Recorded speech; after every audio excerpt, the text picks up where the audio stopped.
ሮዛና ሉሊት ሁለቱ አንድ ላይ ቁጭ ብለው እየተወያዩ ነው። ግን ደግሞ ሮዛ የምታወራትን ሉላ አምና መቀበል አትችልም። ምክንያቱም ከዚህ በፊት ብዙ ነገር አድርገሽኛል፣ አምኜሽ ብዙ ነገር ከርተሽኛል፣ ብዙ ነገሮች አድርገሽኛል። አሁንስ ያንን ነገር እንደማታደርጊው በምን እርግጠኛ ልሆን እችላለሁ? ምናልባት አሁን የሆነ ነገር አያይዘሽ እኔና ባንቴሮን እሳት ውስጥ ከተሽ አንቺ ዘወር ልትይ ይሆናል። ስለዚህ ይህንን ጉድሽን እንዴት ማመን አልችልም። እባክሽን ሮዛ ልትተይኝ ትችያለሽ ወይ በማለት ስጠይቃት፣ እመኝኝ ሉሊት፣ አሁን ላይ እኔ ላንቺ ነው የቆምኩት። እዚህ ጋር ራሴን አሳልፌ ለዚህ ሽማግሌም እየሰጠሁት ላንቺ ስል ነው። ስለዚህ አሁን እኔ እና አንቺ መስማማት ይኖርብናል እኮ። በምን አይነት መልኩ ነው ልንስማማ የምንችለው? እመኝኝ መኝኝ ሉሊት፣ እስከ ዛሬ ብዙ ነገር አድርጌሻለሁ አዋቃለሁ። ላታምኚኝ ትችያለሽ፣ ግን አመንሽኝም አላመንሽኝም አሁን የመጣሁትኝ ላንቺና ላንቺ ስል ነው፣ አንቺን ከዚህ ቤት ለማውጣት። ምክንያቱም እንደዚህ በዚህ ሲስተም ካልሆነ በስተቀር ይሄ ሽማግሌ መቼም ቢሆን ሊለቅሽ አይችልም። ስለዚህ አሁን አንድና አንድ አማራጭሽ እኔ ነኝ። በዚህ አማራጭ እኔ ከሱ ጋራ የማደርጋቸው ነገሮች አሉ። ግን ቆይ በምን መንገድ ነበረ ማታ አብራችሁ ያደራችሁት? ምክንያቱም ጧት ያየሁት ነገር ግን እውነት ነው ወይ ስትላት፣ አንድ ነገር ልንገርሽ፣ ይሄንን እያደረኩትን ይሁን ብዬ ነው። ደግሞም መጠጡ ላይ የእንቅልፍ መድኃኒት አድርጌበት ነበረ። ግን ብዙ ነገሮችን ካወራኝ በኋላ እንዲተኛ የሚያደርግ መድኃኒት ስለነበረ አልነቃብኝም። እናም ያንን መጠጥ ስለጠጣ እንቅልፍ ያዘው። በዛን ሰዓት እኔም አብሬው እያደርኩ መስዬ ካጠገቡ ነበርኩኝ። ምንም የተፈጠረ ነገር የለም እመኝኝ። ግን ደግሞ በዚህ መልኩ ደግሞ ገንዘብ እንደምቀበልም አትጠራጣሪ። ገንዘብ እቀበለዋለሁ። ግን ደግሞ ይሄን ያደረኩት ለገንዘብ ብቻ ብዬ ሳይሆን ላንቺ ስል ነው። ባንቴሮ ሰላም አጥቷል፣ እንቅልፍ ነስቶታል። እዛ ጋ ዴብ የሉሊትን ነገር አደራ እያለው ነው። ስለዚህ ለዴብ ሲል ባንቴሮ ደግሞ ራሱን አሳልፎ ሊሰጥ ነው። ይሄ ሁሉ ከሚሆን ደግሞ እኔ እሻላለሁ ብዬ እኔ ገብቼበታለሁ። ያመንሻት ጓደኛሽ አሳልፋ ሰጥታሻለች፣ ሽጣሻለች። ታውቂያለሽ፣ የህዋን ወንድም አሳልፎ ሰጥቶሻል። ስለዚህ አሁን እያለሽ ከጎንሽ አንድና አንድ ባንቴሮ ብቻ ነው። ባንቴሮ ደግሞ እኔን አንቺን እዚህ እንዳወጣሽ እዚህ ውስጥ እንድገባ አድርጎኛል። እናም ያለሽ አማራጭ አሁን እኔን ከቤት ማስወጣት ሳይሆን እኔ እዚህ ቤት ተቀምጬ አንቺን ከዚህ ቤት እንድትወጪ ማድረግ ነው ያለኝ አማራጭ። እና የቱ ይሻልሻል? እመኝኝ፣ እኔ ግን ለራሴ ጥቅም ሳይሆን አንቺንም ልጠቅም እኔም ልጠቀም ነው የገባሁትኝ። ይህንን ትፈልጊዋለሽ ነው ወይስ ሰውየውን ትወጂዋለሽ ስትላት፣ በፍጹም ሰውየውን አልወደውም፣ ግን ደግሞ ይህንን ሴራ ሰውየው ካወቀ አንቺንም ሆነ እኔን ሶስታችንም ይገለናል፣ ባንቴሮንም ሳይቀር ይገለዋል። ስለዚህ ይሄ ነገር መሆን የለበትም። አሁንም ቢሆን እኔና አንቺ ለእኔ ብለሽ ከሆነ የመጣሽው እኔና አንቺ ጸበኞች እንደሆንና እንደማንነጋገር ይህን ነገር ከሱ ፊት ማሳየት አለብን። እሱ ሲመጣ እኔና አንቺ አንተዋወቅም፣ ጸበኞች ነን። እሱ ሳይኖር ግን ደግሞ ልክ እንዳልሹ እንዳሁኑ መወያየት እንችላለን ማለት ነው። በዚህ ተስማሚያለሽ ወይ ስትላት፣ ሮዛም አንቺ እኮ ጎበዝ ነሽ፣ በዚህማ በደንብ እስማማለሁኝ። ስለዚህ አሁን ሲመጣ ሰውየሽ ሲመጣ እኔ እንዳልሄድ እንድመለስ ትነግሪዋለሽ። ለምን ካለሽ፣ አይ የምትገባበት የላትም ብለሽ የሆነ ብቻ መላ ፈጥረሽ እንድትመለስ አድርጊው። እሺ ካለ ኦኬ፣ እምቢ ካለ ደግሞ ችግር የለውም፣ የሆነ መላ እፈቅድልጋለሁ ትላታለች። ሉሊትም ሲመጣ ሽማግሌው ሮዛ እንዳትሄድ ለማድረግ ዝግጅት ላይ ነች። በአጋጣሚ እንደገባ ሮዛ ውስጥ ስለነበረች እሱም እንደገባ ስልክ እያወራ ነበረ።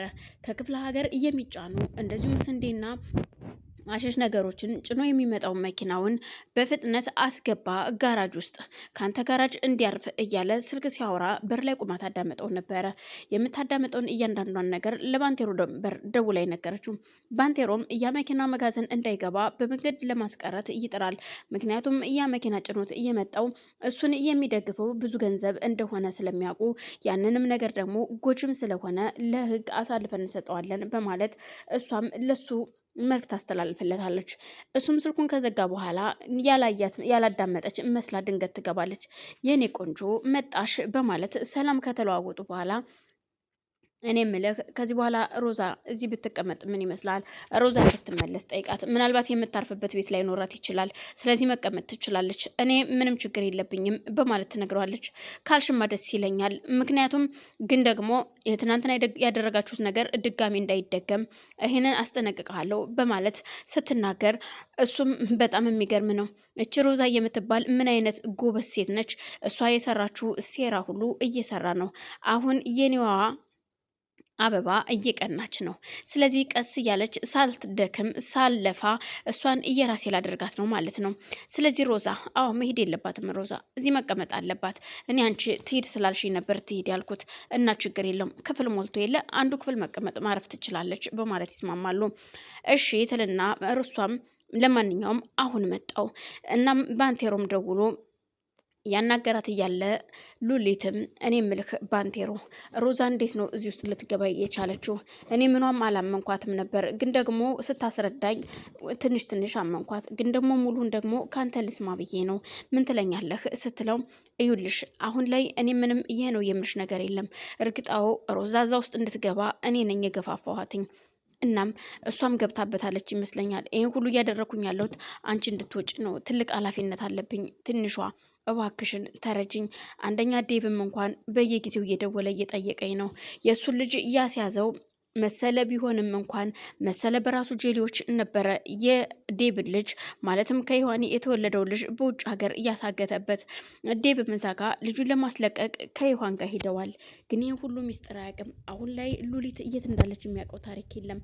ሉሊት ተምራ ትምህርቷን ጨርሳ የሆነ ደረጃ ላይ እንድትደርስ የሚፈልገው ዴብ ሉሊትም በዴቭ ምክንያት አማካኝነት የተለወጠ ደህና ደረጃ ላይ እደርሳለሁ ብላ የምትጥረዋ ሉሊት አሁን ላይ ትምህርቷን እንዳትማርና ቤት ውስጥ እንድትማር ፈተናውን በገንዘብ እንድትፈተን ለማድረግ እያሰበ ነው።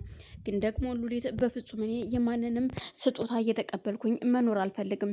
እኔ ትንሽ ነገር የማያስደስተኝ ትልቅ ነገር ደግሞ የማያኮራኝ ሴት ነኝ። ግን ለፍቼና ጥሬ በላቤና በጉልበቴ የማገኘው ነገር ያስደስተኛል። ሰርቼ ሰዎችን ማገዝና መርዳት እሱም ያስደስተኛል። አሁን እዚህ ጋር አንተ የምትሰጠኝ ቁርጥራጭ ስጦታዎች እኔን ምንም ያህል ቢሆን ደስታዬን ሙሉ ሊያደርጉልኝ አይችሉም። እባክህን መሰለ እኔን አሁን ትምህርቴን ወጥቼ እንድማር ብቻ ፍቀድልኝ። እኔ ወጥቼ ተመልሼ እገባለሁ በማለት ቢጠይቀውም መሰለ ግን በፍጹም ባንቴሮ ካገኘሽ አይመልስሽም፣ ይወስድሻል፣ ሌሎችም ሰዎች ይወስዱሻል። ስለዚህ እዚሁ አስተማሪዎችን እኔ አናግሬያቸዋለሁኝ ምንም ነገር ውጤት እንዳይቀንሱብሽና ትምህርትሽን እንድጨርሽ ነግሬያቸዋለሁ። ፈተና ሲሆን ደግሞ አስፈላጊ ከሆነ በገንዘብ እየተሰጣቸው ፈተናውን እነሱ ይሰሩልሻል፣ ካልሆነ ደግሞ እየሽ ፈተናውን ትፈተኛለሽ የሚል ነበር መልሱ።